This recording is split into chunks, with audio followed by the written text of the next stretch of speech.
অসম চৰকাৰ হাই হাই হাই হাই হাই long live আসু long live জিলা ছাত্র সন্থা জিন্দাবাদ দক্ষিণ হালমাৰা মানকাছৰ জিলা ছাত্ৰ সন্থাই যিটো অসম চৰকাৰে কেবিনেটত মাধ্যম বিৰোধী সিদ্ধান্ত লৈছে এই সিদ্ধান্তৰ খবৰত আমি আজি বিক্ষোভ কাৰ্যসূচী ৰূপায়ণ কৰিছোঁ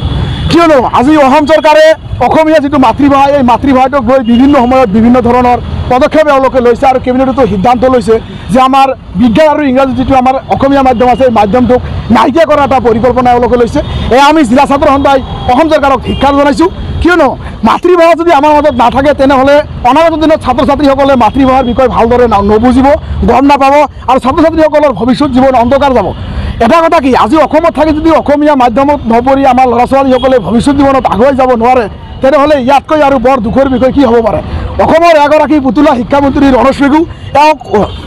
নিজৰ সিদ্ধান্ত মতে বিভিন্ন সময়ত কেবিনেটত তেওঁলোকে সিদ্ধান্ত লৈ থাকে আজি শিক্ষাৰ ক্ষেত্ৰত আমাৰ ভাৰত চৰকাৰে যিটো সিদ্ধান্ত লৈছে যে প্ৰাকৃতিকৰ পৰা আৰম্ভ কৰি স্নাতক ডিগ্ৰীলৈকে যিটো সিদ্ধান্ত লৈছে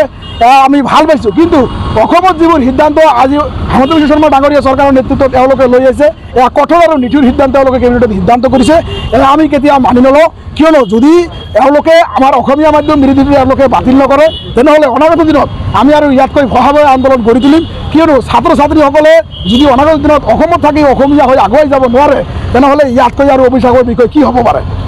আৰু লগতে আপোনালোকৰ সংবাদ মাধ্যমৰ যোগেদি আমি এটা কথাই ক'ব বিচাৰিছোঁ যে কেবিনেটত যিটো সিদ্ধান্ত গ্ৰহণ কৰিছে মাধ্যম বিৰোধী এই মাধ্যম বিৰোধী বাতিল কৰিব লাগিব নহ'লে কিন্তু আমি সদৌ অসম ছাত্ৰ সন্থা আৰু গোটেই জিলা ছাত্ৰ সন্থাই আমি বিক্ষোভ কাৰ্যসূচী আগন্তুক দিনত কৰিবলৈ কিন্তু আমি সক্ষম হ'ম